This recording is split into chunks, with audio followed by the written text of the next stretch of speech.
El título de su ponencia es La comunicación entre las moléculas. Voy a dar un poquito de su semblanza del doctor.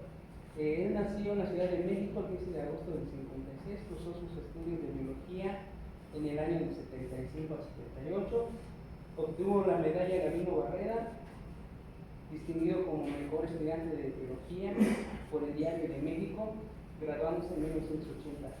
Realizó estudios de posgrado en la Facultad de Ciencias y obtuvo la maestría en Ciencias en el 1985. De igual manera obtuvo la medalla Gabino Barrera, se graduó como doctor en 1998, ha concluido 102 actividades de superación académica, actualmente es profesor destacada desde el año 1976, impartiendo las asignaturas de química, de moléculas, fisicoquímica, química, metodología científica 2 y 3, procesos de regulación de los organismos, enzimología, laboratorio de investigación científica y tecnológica 1 y 2, instrumentación, laboratorio 1 y 2 y generalidades en las carreras de biología, médico cirujano y optometría. Ha impartido 170 cursos de licenciatura y 20 cursos de maestría y 19 cursos al personal académico. Actualmente es profesor titular C definitivo. Recibió el premio al mérito académico en el año 2010 y se han graduado bajo su dirección 18 alumnos de licenciatura, 12 de maestría. Ha participado como jurado en 178 exámenes profesionales, 60 de maestría y 1 de doctorado. Además es autor de 6 manuales, 29 artículos en revistas indexadas, 12 libros y 13 capítulos de libros. Y ha actuado como arbitraje de 39 artículos en revistas con factor de impacto. Bueno, le damos la bienvenida y vamos a escucharnos. Gracias. A lo mejor de lo que les voy a hablar, algunos se aburrirán porque ya sean temas conocidos, pero me pareció importante que dado que cuando yo les pregunto a los alumnos, sean de primer semestre o de segundo semestre, que son a los que me toca darles clase, que qué hace diferente a la materia viva de la que no lo está.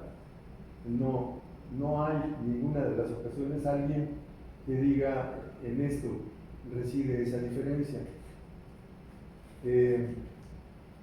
Hablo de la comunicación entre moléculas biológicas y extraje un texto que está en la dirección que se indica abajo, que dice: el intrincado tejido de la vida, la comunicación molecular emerge como un vínculo fundamental que orquesta la danza invisible entre células y organismos.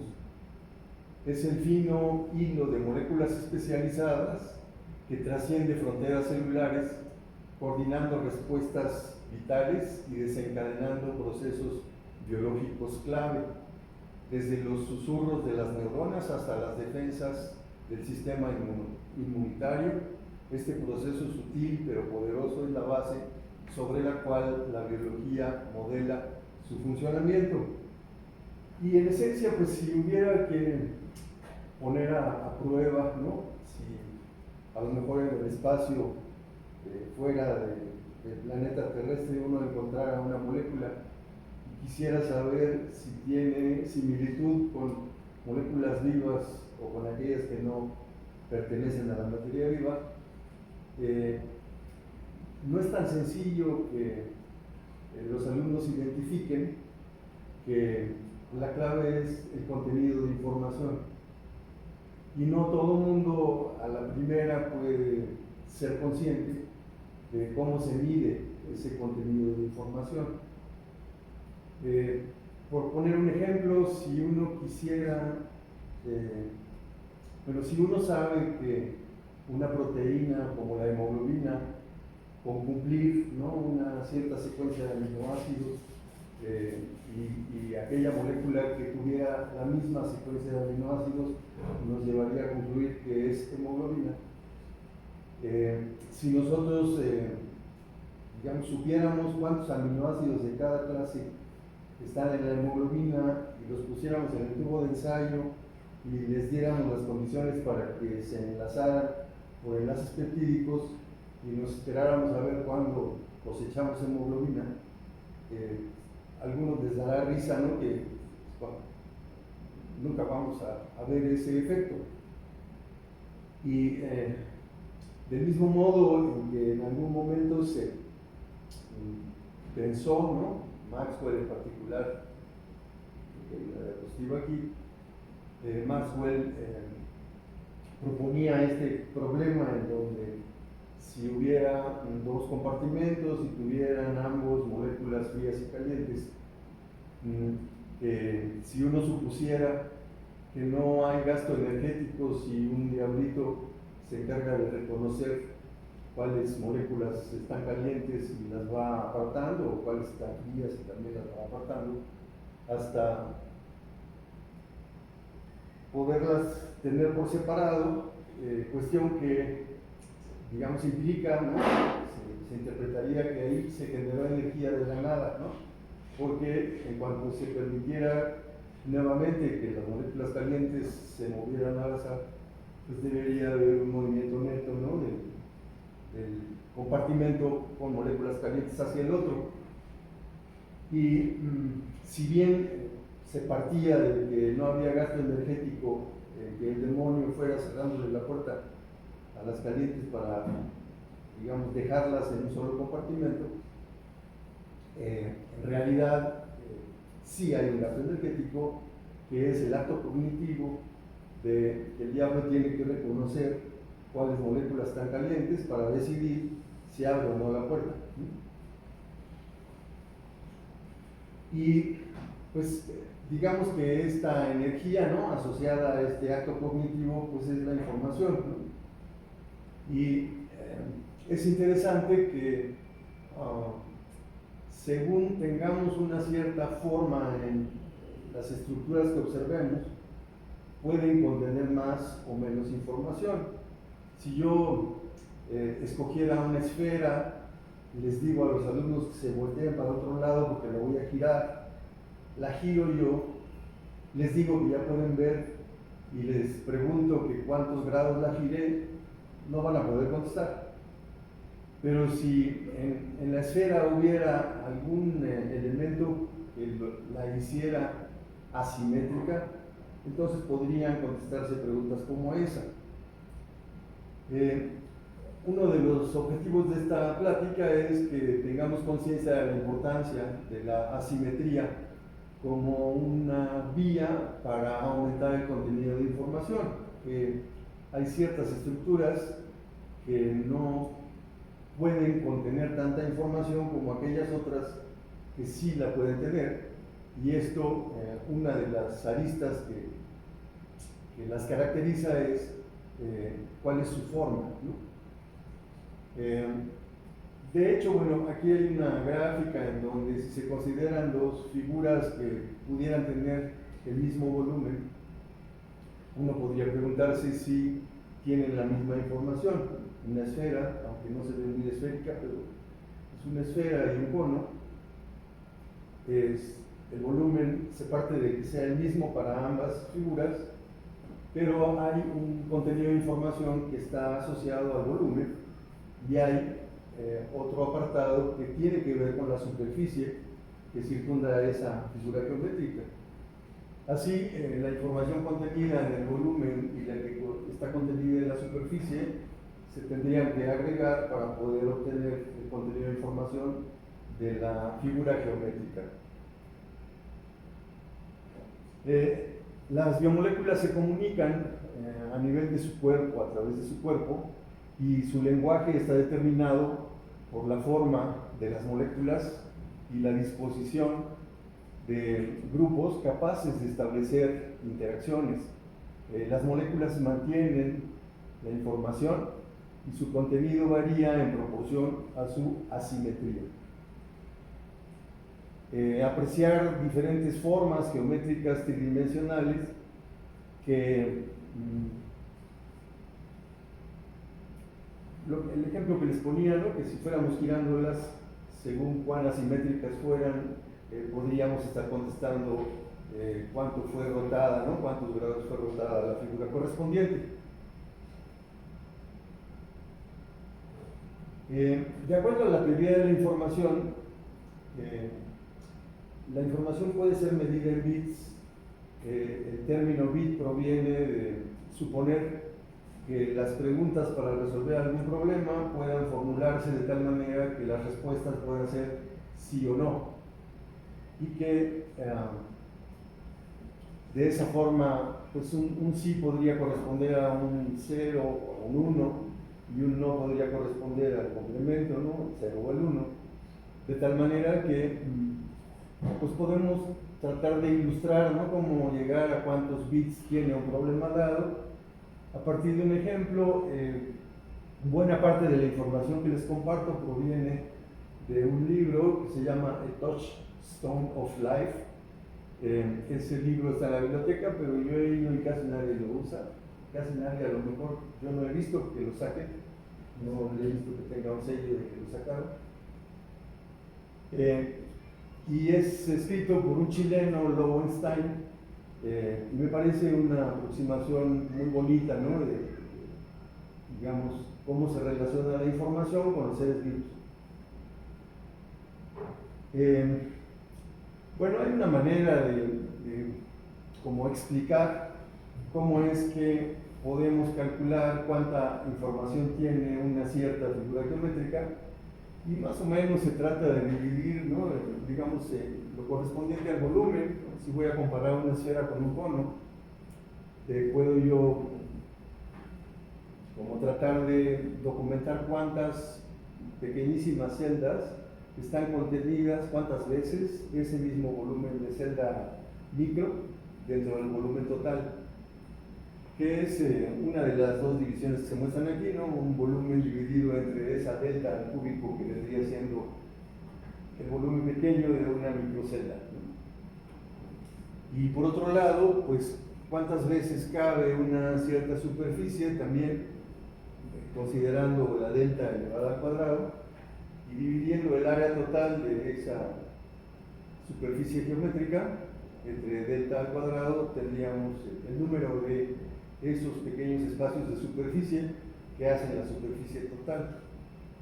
Y a partir de la evaluación, ¿no?, de esa n del volumen o de la n de la superficie, podemos encontrar variaciones, ¿no? Si medimos el mismo volumen, bueno, entonces la superficie hará que puedan ser diferentes los contenidos de información de dos figuras geométricas.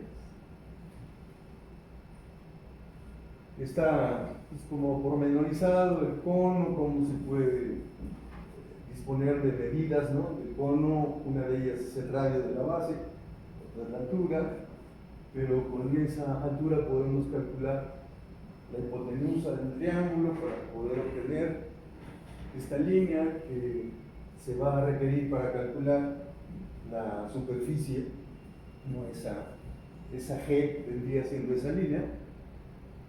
Aquí está, digamos, aplicando el teorema de Pitágoras, cómo obtenerla a partir de la altura, y podemos llegar a establecer, digamos, el contenido de información asociado a la superficie y asociado a el volumen. Para este caso que se eligió, hay una diferencia de 0.36 bits, que está calculada con base en la diferencia que hay entre el área del cono y el área de la esfera. Bueno, eso es solo para darse cuenta que efectivamente sí hay una diferencia en el contenido de información según tengamos formas geométricas determinadas.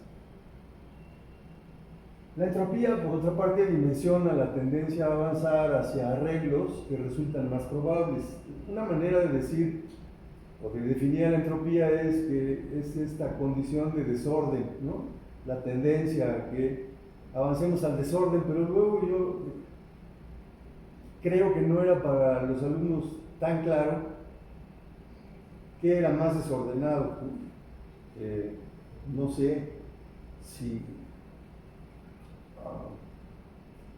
digamos, no todo el mundo interpreta que la distribución completamente al azar, por ejemplo, de las moléculas de aire dentro del espacio que hay en este laboratorio, sea la condición más probable. ¿Y por qué?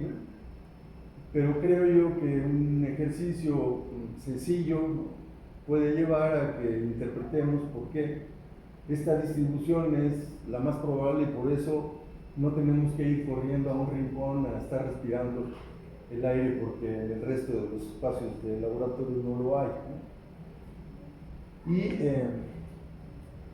digamos que esa condición que permite identificar en dónde hay un valor de entropía mayor tiene que ver con el número W, que en la ecuación de Boltzmann, que digamos describe que la entropía es igual al logaritmo natural de W multiplicado por la constante de Boltzmann. Esa W es el número de maneras de llegar a un arreglo determinado. Y aquí pues yo he como buscado representar en el caso de que tuviéramos dos compartimentos, a uno lo podemos llamar A y a otro B, y que hubiera dos moléculas a distribuir en esos dos compartimentos. Si hubiera 0 moléculas en el compartimento A, digamos que ese arreglo sí es posible, porque podrían ser colocadas las dos moléculas en el compartimento B, ninguna en el A, y tendríamos una posibilidad de tener ese arreglo, pero no hay otra variante. Pero sí hay dos variantes cuando observamos si vamos a querer tener una molécula en el compartimento A, pues esa condición se logra si la molécula número 1 está en el compartimento A y la molécula 2 en el B, pero también se logra si la molécula 2 está en el compartimento A y la otra molécula en el compartimento B. Si hay dos maneras de llegar a tener el arreglo, una y una molécula en A y una molécula en B. Y hay una sola manera de tener a las dos moléculas en A y ninguna en B. Pues de estas, que son 4 posibilidades de distribución, resulta que pues el 50% de ellas corresponde a tener una y una. Y si uno analiza cómo obtener como el número de posibilidades que deben haber, pues el número de compartimentos, que son 2, se elevan al número de moléculas que hay que distribuir, y tenemos el valor 4 que representa estas 4 posibilidades de distribución, 2 indicadas aquí, una aquí y una acá.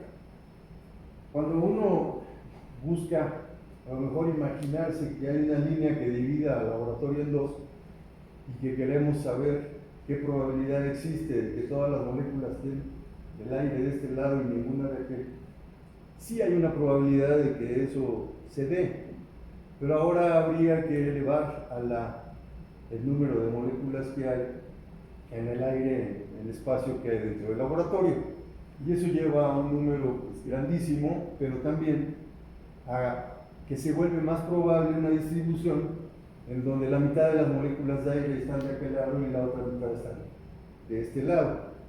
Y eso es lo que determina pues que lo común sea que cualquier lugar dentro del laboratorio tenga la misma concentración de aire.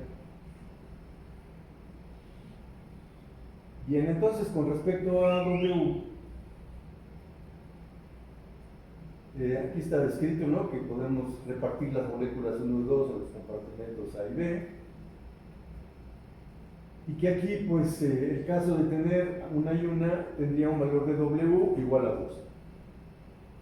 Hay una manera de calcular el número total de microestados, en este caso se denota por omega, y se señalan los compartimentos indicados con la letra C y las moléculas indicadas con la letra M.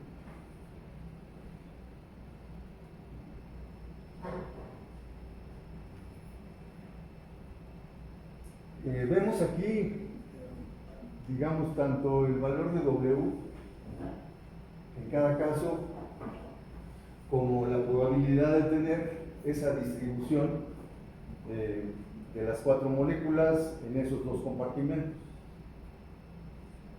Y antes, como les decía, la ecuación de Boltzmann, que dice que la entropía es la constante K multiplicada por el logaritmo natural de W. ¿Cuál de esos estados tiene más entropía? Pues donde W vale más, y siempre podremos identificar dónde hay más entropía según cuánto valga W. Uno de los ejemplos que tiene el libro de Touchstone of Life implica que identifiquemos cuántos bits supone resolver un problema donde hay 8 naipes cara abajo y que se sabe que hay un as entre esos 8, pero hay que saber dónde está.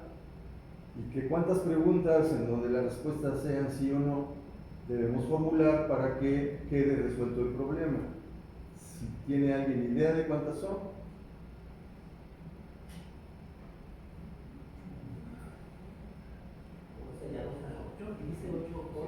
Son 8 naipes cara abajo y uno de ellos es un as. Pero digamos que 2 a la 8 se hubiera que distribuir 8 cartas diferentes en diferentes posiciones, a lo mejor tratando de segmentar en dos, ¿no? Dos lugares donde puedan estar las cartas, ¿no? Sí. La cuestión de descartar, ahí existe una pregunta que se hace. Por ejemplo, yo llegan preguntas de logística, separar, y con 3 preguntas de... Exactamente. Este problema tiene 3 bits, porque una manera de saber que solo necesitamos 3 preguntas para llegar a la respuesta es que alguien pudo haber preguntado, el as está en la primera hilera de cartas, y yo tendría que responder, ¿no? Si digo no, pues ya están descartadas estas 4 para que esté el as. Entonces, la segunda pregunta podría decir, ¿el as es parte de las 2 primeras? O si divido a la mitad de esa hilera, ¿está en la primera mitad? Si yo dijera que sí, ya solamente hace falta una pregunta, ¿está aquí? Si es no, pues ya saben dónde está, ¿no? Pero el problema tiene 3 bits de información, suponiendo que estemos trabajando en un sistema binario. Hay una relación entre la entropía y la información. La información, de acuerdo a la ecuación de Shannon, es igual al logaritmo en base 2 de 1 entre n, en donde n es, digamos, el número de casos, ¿no?, entre los cuales vamos a identificar uno. Y aquí pues observamos que el logaritmo en base 2 de 1 entre 8 es igual a 1 entre 2 a la 3, que es lo mismo que 8, ¿no? Y ese 2 a la 3 tiene un exponente que es el logaritmo. Pero digamos que se le incorpora un valor negativo porque si aquí teníamos un cociente 1 entre 8, lo volteamos, ¿no?, dejamos 8 y cambiamos el signo del logaritmo, de tal manera que tengamos menos el logaritmo de 2 a la 3 en lugar del logaritmo de 1 entre 2 a la 3. Y ahí pues directamente vemos que el logaritmo en base 2 de 2 a la 3 es 3, y ese es el número de bits que tiene el problema. Y vemos que existe una igualdad, ¿no?, que es posible, ¿no?, transformar las unidades de información en entropía y viceversa. Para el caso de la entropía, que era menos k por el logaritmo lateral de 2 por el número de bits, ¿no?, que tuviera un problema dado en cuanto a información, entonces esa es la manera en la que podemos obtener unidades de entropía a partir de un conocimiento de cuánta información hubiera en un sistema dado. Y bueno, también podemos saber cuánta información tiene un sistema que tiene una cierta entropía. Aquí pues tendríamos la constante de Boltzmann multiplicada por el logaritmo natural de 2 en bits, ¿no?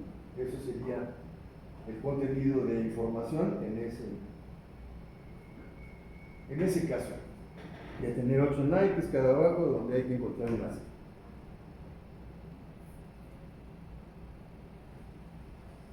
Y bueno, ¿cómo se relaciona eso con el tema principal, que es cómo se comunican las moléculas biológicas?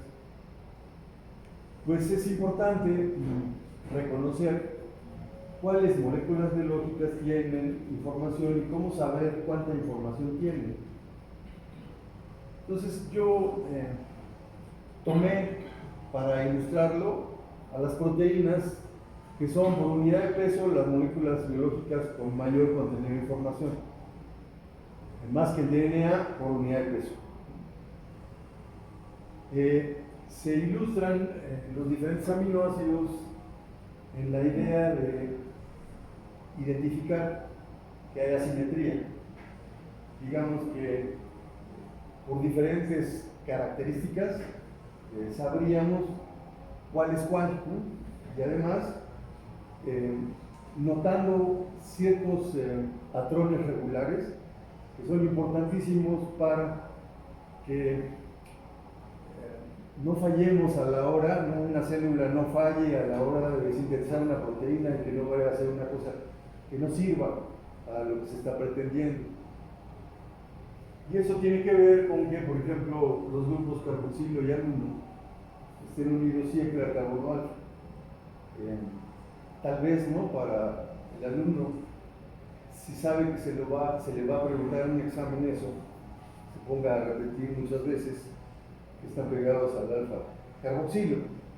Pero creo yo que si puede identificar la importancia de que el carboxilo y el amino que se usan para formar las uniones peptídicas siempre son los que están unidos al carbono alfa, pienso que podrá no recurrir tanto a esta cuestión memorística. El número de maneras de construir una proteína pequeña, la más pequeña que yo sepa es la insulina, tiene 51 aminoácidos. Considerando una de 100 aminoácidos, no es una proteína muy grande. Y bueno, considerando esa que va a tener 100 aminoácidos, podríamos preguntarnos cuánta información tiene y tal vez, ¿no? Correlacionando con la equivalencia que hay entre entropía e información, pudiéramos preguntar cuánto vale W para el caso de construir una molécula que va a tener 100 aminoácidos. Y bueno, pues como ya dijimos, W es el número de maneras de llegar a un arreglo determinado. Aquí el arreglo determinado es tener una proteína que contiene 100 aminoácidos en una secuencia. Pero el ir variando la secuencia es el ir encontrando diferentes maneras de construir una proteína de 100 aminoácidos. Podemos empezarla de cuántas maneras. Si arriba están ilustrados, déjenme ver si son 20 los que les puse ahí. Sí, porque debe de estar alguno, o formimiotionina, o hidrolisina, o selenocisteína. Pero bueno, supongamos que son 20, porque hablamos de los 20 aminoácidos estándar y vamos a construir la proteína solamente con ellos. Entonces, ¿de cuántas maneras puedo yo comenzar a sintetizar esa proteína? Digamos, el primer aminoácido que va a llevar la proteína puede ser uno de esos 20, ¿no? Pero también puede ser otro de ellos y así hasta llegar a los 20. La puedo comenzar de 20 maneras. Y luego, con cada una de ellas, le voy a adicionar un aminoácido más. Y así tendré dipéptidos. ¿Cuántos dipéptidos podría yo tener? Exactamente, ¿no? O sea, con cada aminoácido que empecé, tengo 20 opciones para continuar. Pero es con cada uno de ellos, por lo tanto es 20 por 20. Eso querría decir que para la proteína de 100 aminoácidos, ¿cuántas maneras tendría de sintetizarla con sus 100 aminoácidos? Sería 20 a la 100. 20 a la 100. no hay tantos átomos en el universo, pero hay 20 a la 100 maneras de construir una proteína de 100 aminoácidos. Y si ponemos los aminoácidos para que se haga una, la que queremos, pues habría que descartar a las muchísimas opciones que no son las que queremos, ¿no? Un poco como diciendo, pues requiero mucha información para llegar a la que yo quiero que se sintetice, y eso tiene que ver con de qué tamaño es W. Mientras más grande sea W, más información voy a necesitar para que se pueda tener en la secuencia deseada. También nos lleva a imaginar todas las variantes que puede haber, ¿no?, de secuencias, con lo que cada secuencia lleva acompañado de el efecto de los alrededores sobre esa secuencia que tiene a esos 20 aminoácidos que tienen grupos funcionales y que interactúan de diferentes maneras para producir un cierto plegamiento en la proteína.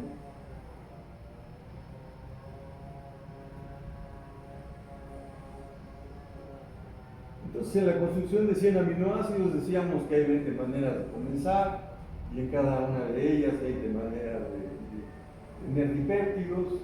Ahí yo enlisté, ¿no?, habiendo empezado con alanina,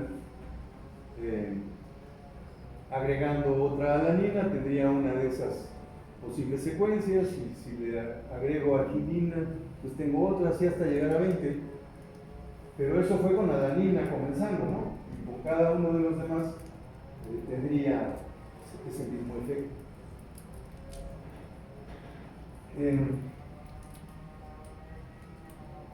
Bueno, llegué hasta un tetrapéptido indicando que son 160.000, ¿no?, las posibilidades de variantes en la secuencia.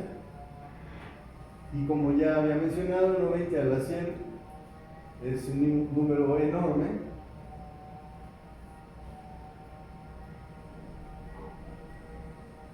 Que además,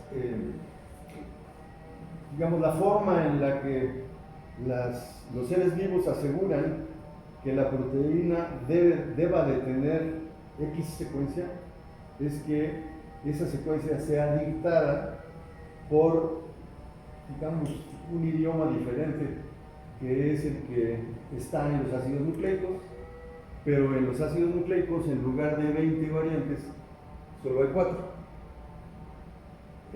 Que serían las variantes de nucleótidos con los que se pueden construir los ácidos nucleicos, y que 4 nucleótidos no permitirían elegir 20 posibilidades, ¿no?, pero que se han organizado en codones que reúnen 3 nucleótidos en fila, y que digamos que para cada uno de los 20 aminoácidos estándar debería existir cuando menos un codón que pudiera llamar a ese aminoácido en particular. Les agregué la figura del código genético organizada de tal manera que veamos que diferentes secuencias pueden llamar al mismo aminoácido, que a veces pueden ser hasta 6, ¿no?, posibilidades de llamar al mismo aminoácido, o a veces solamente hay una. Pero con base en eso, podríamos pensar que si el propósito es sintetizar la proteína de 100, entonces se van a necesitar 100 codones o 100 tripletes para ello, y además un triplete de terminación, es decir, 101 codones. Pero dado que cada codón consta de 3 nucleótidos, entonces necesitaríamos 303 nucleótidos, ¿no? 101 multiplicado por 3 serían los 303, y esa cantidad, o más bien para poder colocar en el orden correcto 303 nucleótidos, ¿qué cantidad de información en bits necesitaríamos?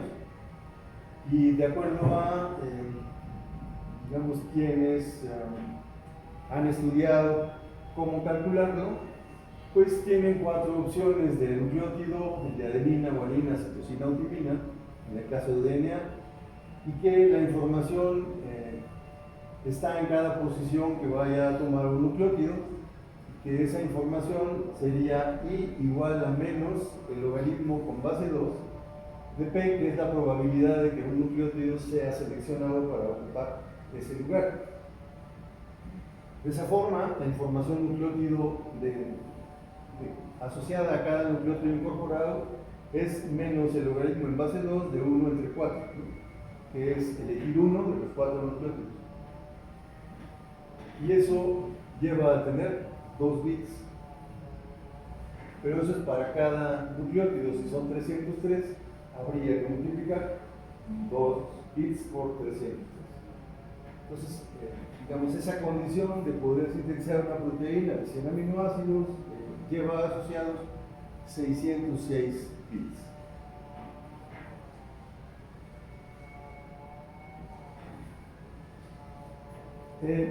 Hay cosas en las que conviene detenerse. Una de ellas es que para transferir información de una molécula orgánica a otra, los componentes atómicos que participan ahí, de las 2 moléculas que van a interactuar, deben estar situados a 3 a 4 angstroms. Es decir, ni las fuerzas nucleares, porque estas distancias son muy grandes para que pudieran intervenir esas fuerzas, ni la gravedad por la intensidad que implicaría dado el tamaño de los átomos, sino más bien, digamos, la fuerza electromagnética, que es la que va a permitir que existan estas distancias de separación. Las 2 moléculas entonces deben encajar como un guante de una mano o como una tuerca en un tornillo, y esta es la condición. Me acordé de algo que pasó en una lapalería, que uno de los profesores de esta cala tiene un hermano que tiene una tapalería y anota todas las cosas raras que llegan a pedir los clientes. Y no fue tuerca con tornillo, pero sí dijo: oiga, ¿me puede vender un candado para esta llave? Pero bueno, el acoplamiento que hay, considerando estas distancias de 3 a 4 angstroms, permiten que se pueda dar una transferencia molecular de información. La estructura orgánica asimétrica albergaría mucha más información para posicionar y conectar los bloques moleculares, y su ajuste preciso permitiría una transferencia de información más fielmente. El taller molecular que implica eso ahora ganaría velocidad y precisión. Y en algún momento alguna de las moléculas que evolucionaron cambiando, porque no hay que perder de vista que los fotones interactúan, excitando y permitiendo que haya cambios en las moléculas, y que algunos cambios se fueron sucediendo, y alguno de ellos pudo conducir a que la molécula tuviera la capacidad de generar un molde, ¿no? Que a su vez produjera moléculas que son un molde, como ocurrió con el DNA alguna vez.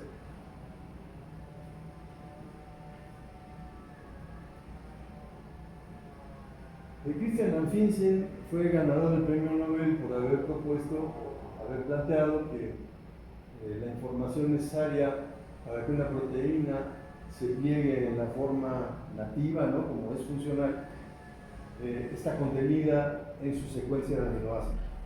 No hay otro ingrediente que adicionar para que la proteína pueda llegar a funcionar, siempre y cuando tenga esa secuencia de aminoácidos.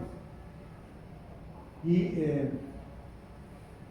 para que ocurra, ¿no?, que una vez que se definió la secuencia, ahora tengamos una forma tridimensional, intervienen diferentes fuerzas, y yo busqué como presentar algunas ideas que pueden resaltar la importancia de factores que van determinando que la proteína adquiera la estructura nativa. La secuencia de aminoácidos vendría siendo como el plano de la construcción, y los aminoácidos como bloques de construcción permitirán, ¿no?, según se vayan acomodando, que haya un constructo, pero a diferencia de lo que podría significar una obra, en este caso, la estructura que se ha formado una vez que se definió la secuencia,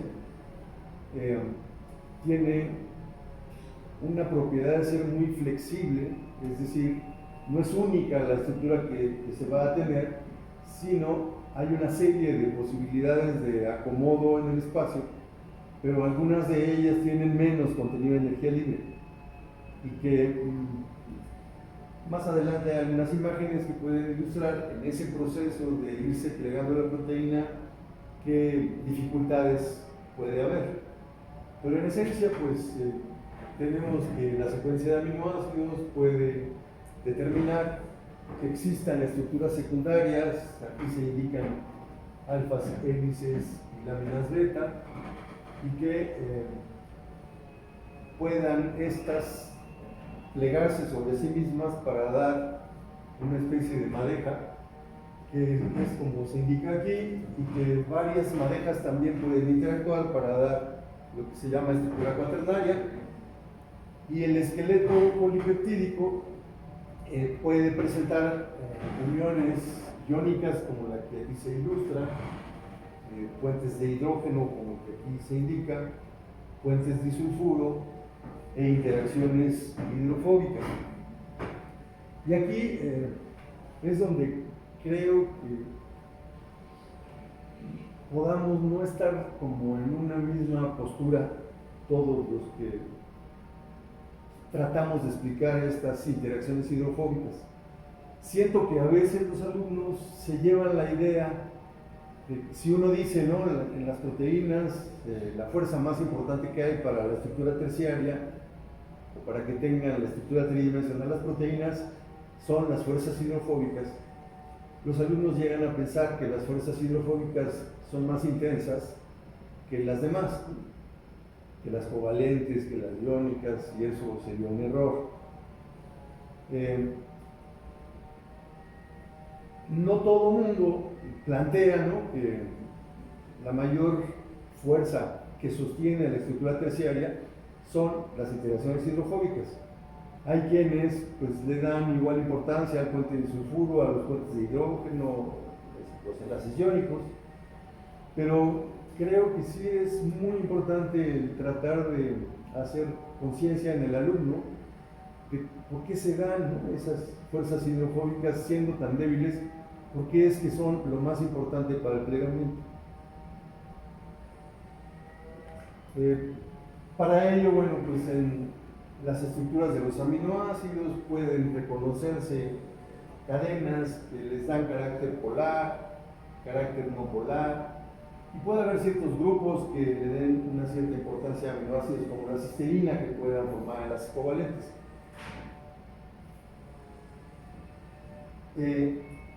Creo muy importante que si somos capaces de hacer ver que el ambiente acuoso es el motor del plegamiento, ya estaríamos del otro lado. Y el efecto hidrofóbico es esa condición donde comparativamente las estructuras que pueden tener polos o que pueden tenerlo solo por instantes interactúan, y las diferentes variedades de interacción, voy a moverlo un poquito adelante, tienen sus diferencias, ¿no? Por ejemplo, el enlace covalente tiene una fuerza relativa muy fuerte, y la energía asociada a esos enlaces pues, puede oscilar desde 150 kilojoules por mol hasta 1100. El enlace iónico puede llegar hasta 4000 y puede partir de 600. Ambos serían muy fuertes.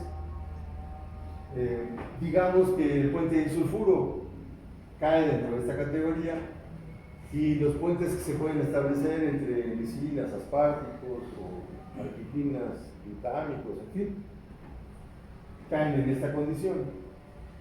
Bastante menos tienen los enlaces ion-dipolo, o sea, puede ser, ¿no?, que un ion interactúe con un dipolo como es el agua. Y la interacción también se puede dimensionar en energía y va de 40 a 600.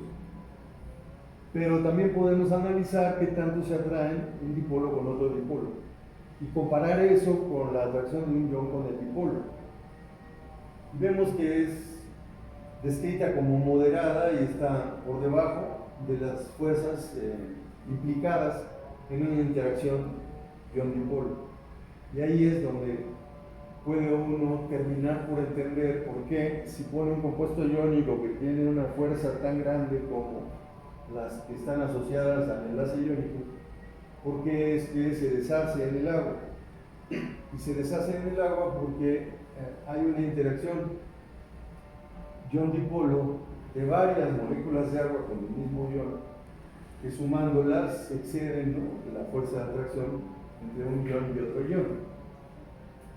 Pero también nos va a ayudar a identificar que si introducimos algo en el agua es porque estamos separando moléculas de agua que estaban interactuando con enlaces dipolo-dipolo, y de los más fuertes son tipo puente de hidrógeno. Pero hacer a un lado a las moléculas de agua cuesta trabajo, es decir, hay energías que hay que invertir para poder separar a esas moléculas de agua. Si queremos hacerlo con estructuras no polares,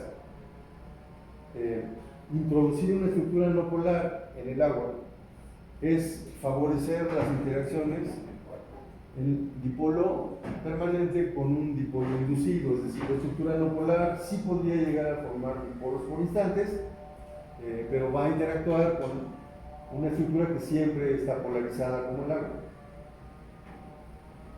Y que suponer que buscando introducir una molécula o un grupo no polar en el agua va a ser algo sencillo, pues digamos, con comparar, ¿no?, en esta tabla las fuerzas relativas, diría uno, bueno, es que a los grupos no polares no les queda más remedio que irse a donde no queden en medio de moléculas de agua para estar como rompiendo interacciones que son más fuertes que las que pueden hacer esas mismas moléculas no polares con el agua. Y así creo que puede quedar más identificado en el alumno que esto que se llama débil y que son interacciones tipo, perdón, aquí muy débil, que son interacciones tipo dipolo inducido, o sea, sí son la fuerza más importante para el pegamento de las proteínas, pero no por la dimensión que tiene individualmente la interacción, una interacción hidrofóbica, sino por el conjunto de interacciones del agua que rodea a las proteínas y de la debilidad que implica poner a interaccionar un dipolo inducido con un dipolo, comparando con un dipolo y otro dipolo, ¿no?, ambos permanentes, que sería el caso de las moléculas de agua.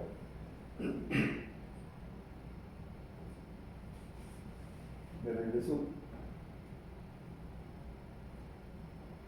Entonces el ambiente acuoso es el motor de plegamiento y ese efecto hidrofóbico en el entorno acuoso conduce a que las cadenas laterales no polares o hidrofóbicas tiendan a agruparse en el interior de la estructura tridimensional. Ahí no estarían estorbando a uniones entre aguas. Y eso, digamos, hace que se maximice el desorden, entropía, y ahí yo creo que es importante tener presente que, así como hablábamos de que la distribución azarosa es la que podríamos decir que tiene más entropía, también es cierto que si hay información, la información puede hacer que haya una distribución no azarosa. Por ejemplo, que el diablito se dedica a acumular moléculas en un lugar, ¿no? Por ejemplo, que cuando tiramos una moneda y que hay 50% de posibilidad de que caiga cada cara, según porque si le metemos más peso a una de las caras, entonces determinamos, o digamos, va a ocurrir lo que sea más probable que ocurra, ¿no? Pero ahí ya conlleva información que le hemos puesto a la moneda. Y acá, de igual manera, ¿no? La información que supone que existan polos que se atraen hace que la distribución no pueda ser azarosa, ¿no? Las moléculas o los grupos hidrofóbicos no pueden estar dispuestos al azar en el ambiente agua, ¿no? Sino, dada la información que contienen uno y otros, puede ser que se aglutinen unos, dada la mayor fuerza de interacción, y los otros no les quede más remedio que quedarse ahí para no formar los demás. Y que cuando está definida la secuencia, pues hay como, o sea, esto podría ser la secuencia desplegada que no tiene un orden, pero dada la información que está contenida en los radicales de los diferentes aminoácidos y la propia naturaleza de la unión peptídica, hace que se vayan plegando en las estructuras secundarias y se vayan replegando estas para formar una estructura tridimensional. Pero eso va ocurriendo poco a poco. Entonces aquí se indican como posibilidades de tener moléculas desplegadas que no tendrían por qué estar dispuestas tridimensionalmente de la misma manera. Si por acá, según la altura, entendiéramos energía, pues tiene más energía esta estructura desplegada que cualquiera de estas. Pero esta tiene más que esta. Son dos maneras de estar desplegadas. Pero en el proceso en el que van como deshaciéndose de la energía en exceso, que pueden llegar a disipar, si es que encuentran una manera más estable, con menos energía, que serían como ilustradas por estas especies de valles en el gráfico, que indicarían las posiciones más bajas en cuanto a energía libre. Pero puede haber esto, ¿no? Que hay como agujeros en donde pueden ir a parar, ¿no? Los plegamientos de las proteínas y llegar a una forma incorrecta de estar plegada, como podría ser este el caso. Y puede ser que eso condujera a no tener la proteína funcional. Bueno, de hecho, si se queda ahí, no va a ser funcional. Pero también los seres vivos disponen de mecanismos para provocar cambios energéticos, y como que una vez que cayeron en estas especies de pozos, sacarlos de ahí para que puedan llegar alguna vez al plegamiento correcto. Eso a veces implica consumir ATP. También hay casos en donde hay proteínas chaperonas que pueden acompañar, ¿no? en ese plegamiento y facilitar que el camino a seguir termine en la estructura nativa. Es también relevante destacar que estas otras interacciones como puentes de hidrógeno, interacciones iónicas y puentes de sulfuro, cuando ya se ha plegado la proteína de tal manera que hay la zona de grupos hidrofóbicos en el interior, en ese interior, pues como están amarrados por enlaces covalentes los aminoácidos, puede haber aminoácidos con carga que están ahí en ese centro hidrofóbico, porque pues, no se pueden salir dado que están atados por los enlaces peptídicos. Pero estando ahí, en un ambiente hidrofóbico, donde se aparezca una carga de signo contrario, ahí rápidamente se van a asociar ambas cargas y van a fortalecer lo que originalmente condujo a este plegamiento o efecto hidrofóbico.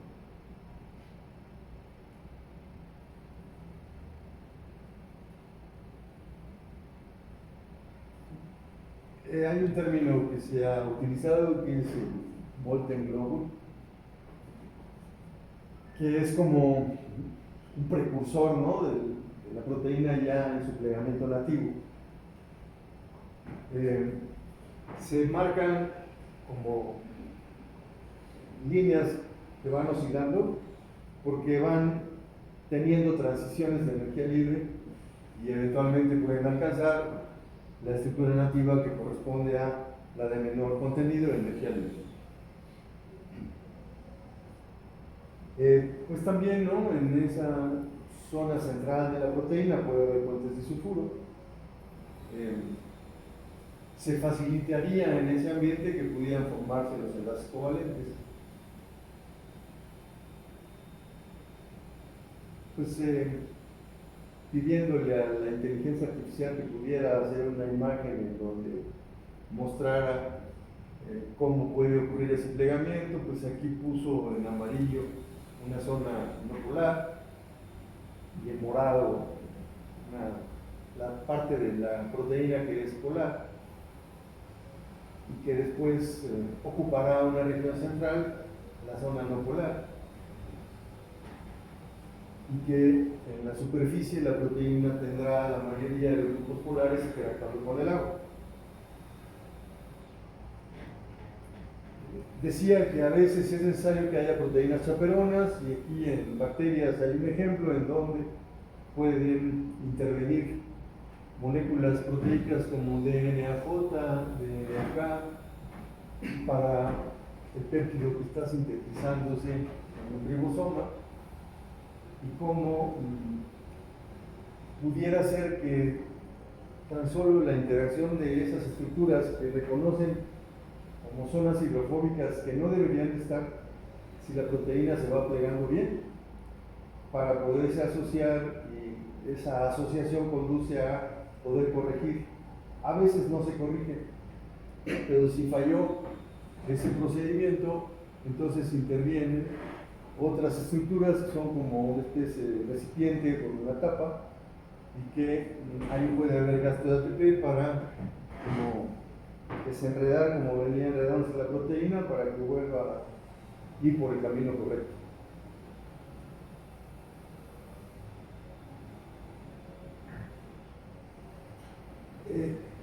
¿Para qué tiene importancia eso de que las proteínas vayan tomando una forma particular? Si nosotros analizamos, bueno, si pensáramos que quisiéramos comunicarnos, pero que solamente se ha inventado la letra A, lo único que podríamos hacer es como emitir voces que puedan sonar a que hay como una secuencia de As, y no sería muy fácil que quienes escuchan detectaran cuántas As pronunció el que está pronunciando.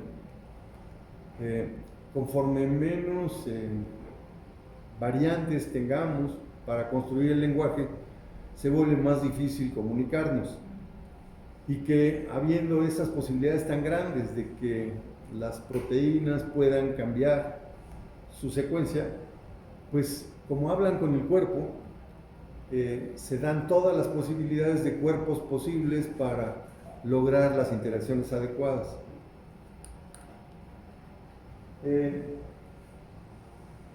Yo no me había metido mucho a esta cuestión de la señalización, ni soy experto en ella, pero creo que observar, ¿no?, algunas vías de señalización pueden ilustrar cómo hay tantas y tantas proteínas que están ejerciendo papeles de lenguaje, y que eso va coordinando las respuestas de las células. Aquí se muestra como una molécula señal, que esa puede no ser una proteína, comúnmente no lo es, puede interactuar con una que sí es una proteína, que puede ser una proteína que está embebida en la membrana y que puede ser un receptor.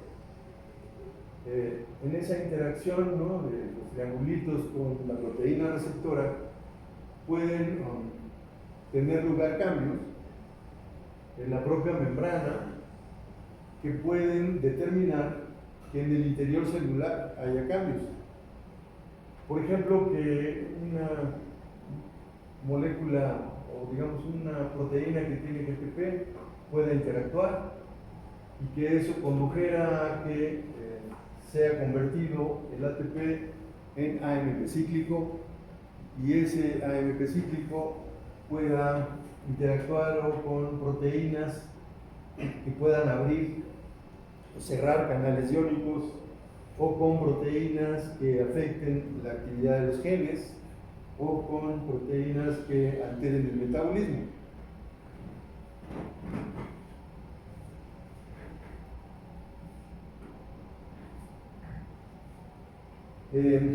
Bueno, este texto es muy largo, pero sí me gustaría detenerme en él para que se den una idea de la complejidad de vías de señalización, en este caso desencadenadas por auxinas, moléculas pequeñas que están en las plantas.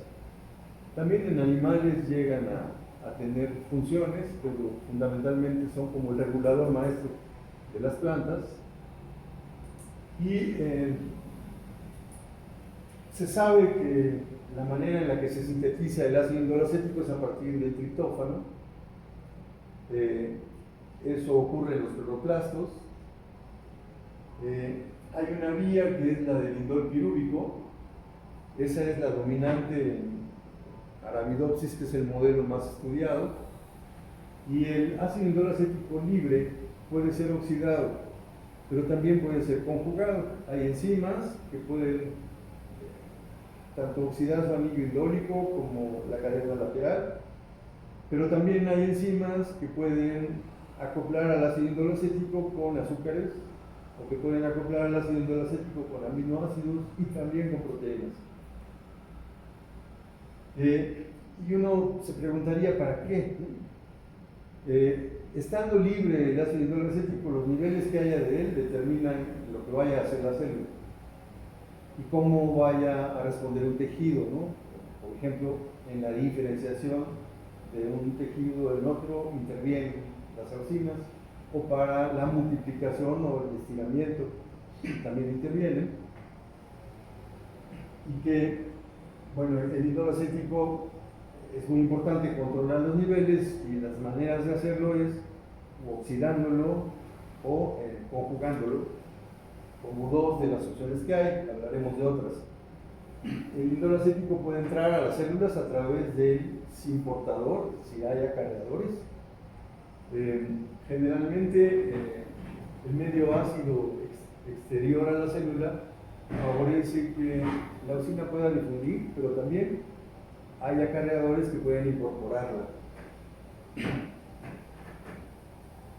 Se han descubierto esos acarreadores, se han caracterizado, son proteínas, y por cualquiera de las dos vías que penetrara el indolacético a la célula, pues ya estando adentro se disocia, y estando cargado ya no es fácil que difunda hacia afuera, y allí empieza a interactuar con proteínas de diferentes naturales. Algunas de ellas son llamadas proteínas PIN.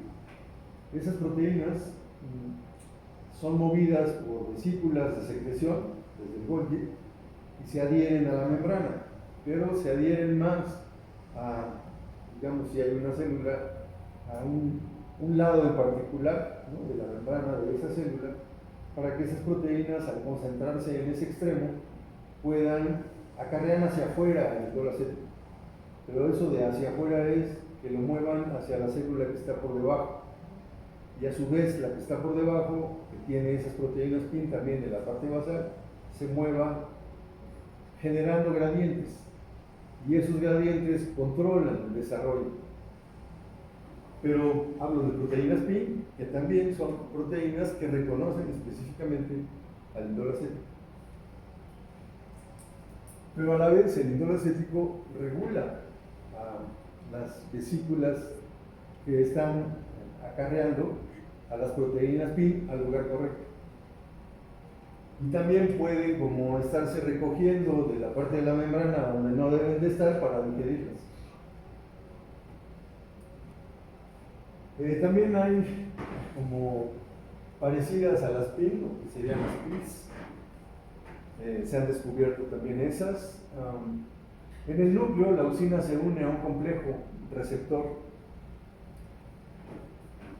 Se llama receptor canónico I1-AFB-AUX-IAA. Ese complejo activa la transcripción. Digamos que la manera de trabajar es que cuando los niveles de auxina dentro de las células son muy altos, se unen provocando la ubiquitinación, que es como ponerle una etiqueta a esa proteína que es represora, para que el proteasoma, que es otro agregado proteico, digiera al represor, y una vez digerido se transcriban los genes, que digamos son genes activados por las auxinas. Curiosamente, uno de esos genes lo que codifica es represor. Y ahí es donde, digamos, que los niveles de indol acético, si siguen siendo altos, se tendrá un círculo vicioso, donde el indol acético estará provocando la degradación del represor, que hará que un gene codifique más síntesis del represor, para que, siguiendo altas las auxinas, siga siendo degradado y no tendría ningún sentido. Pero eso hace ver que es muy importante que existan mecanismos para regular esos niveles. Hay otros factores, ¿no? El ETTIN, IND, TMK, son múltiples proteínas, pero todas ellas son secuencias determinadas que han formado un cuerpo determinado que interactúa o con las auxinas directamente, o una vez que alguna de esas proteínas interactúa con auxinas, puede haber interacciones con otras proteínas formando agregados. Alguna imagen de más adelante lo ilustrará. Aquí es como un resumen, ¿no? El indol acético puede estar protonado, entra a las células, ahí como que se carga negativamente, puede llegar al núcleo, en el núcleo interacciona con estos complejos, provocan la degradación de ellos, activan la transcripción. Hay vesículas del Golgi que están regulando cuántas proteínas acarreadoras existen en la membrana, se acumulan, como les decía, en un lado de la membrana, y hay digamos, paso de indol acético a través de acarreadores y salida de indol acético a través de otros acarreadores.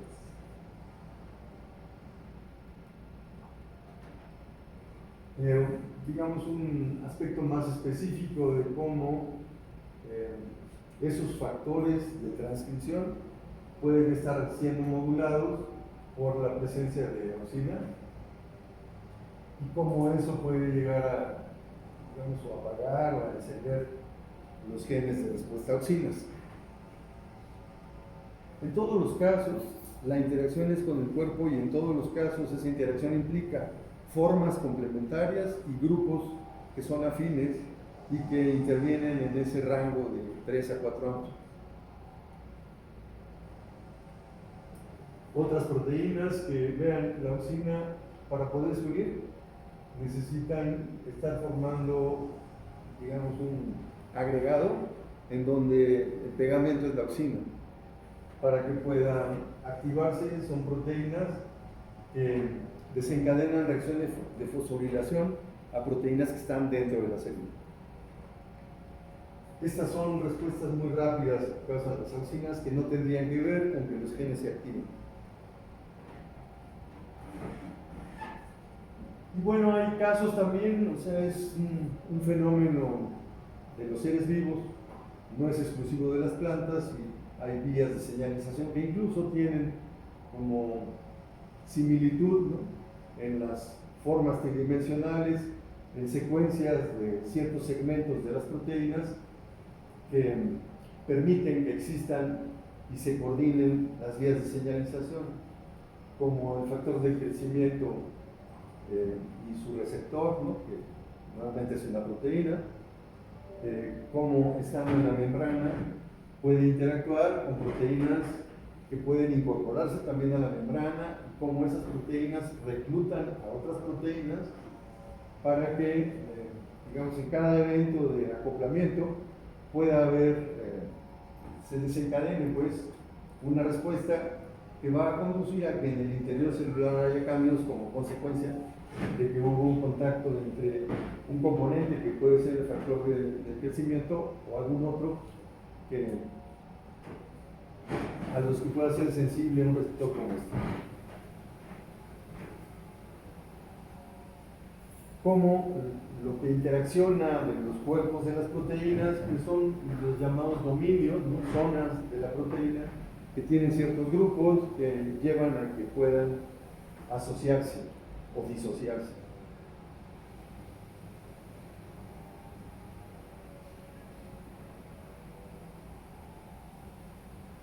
Hay casos en donde la fosforilación sucede, el sitio activo fosforila a la propia proteína.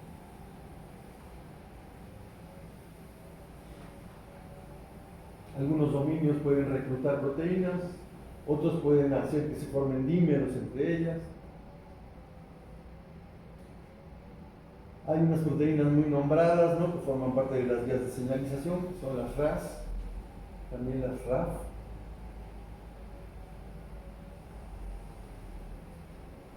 Las interacciones hidrofóbicas entre grupos como el farnesilo, que anclan, digamos, a las proteínas en la membrana.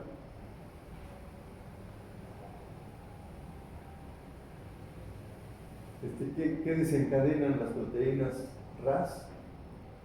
Que son como estas secuencias donde una proteína fosforila a 10, cada una de ellas a otras 10, y amplifican mucho las respuestas.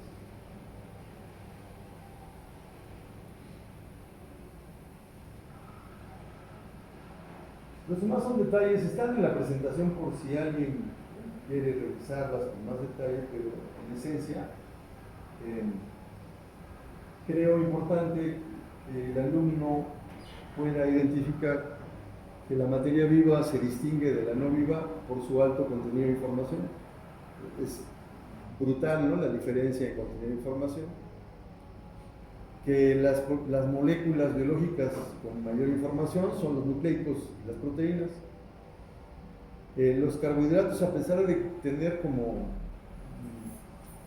unidades monoméricas que pudieran llegar a generar muchísima información, en la naturaleza no fueron elegidas, ¿no?, para cumplir ese papel. Sí, en estas respuestas de inmunidad son importantes, pero lo común es ver polímeros en donde se repite el mismo monosacárido, o quizás alternan por ahí dos monosacáridos, pero es dificilísimo que haya en un mismo polímero 20 componentes diferentes en un segmento relativamente corto.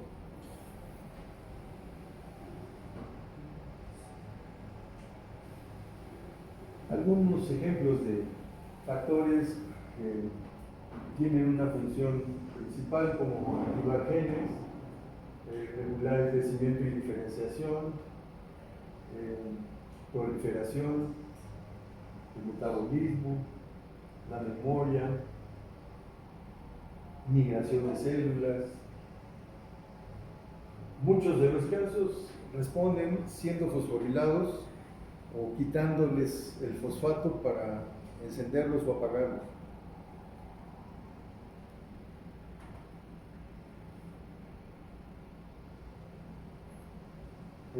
Los factores de transcripción tienen dominios que interactúan y les permiten unirse al DNA en zonas específicas.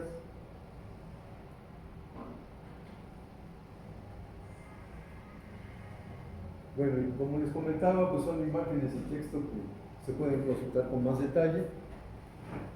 No sé, mi cuarto,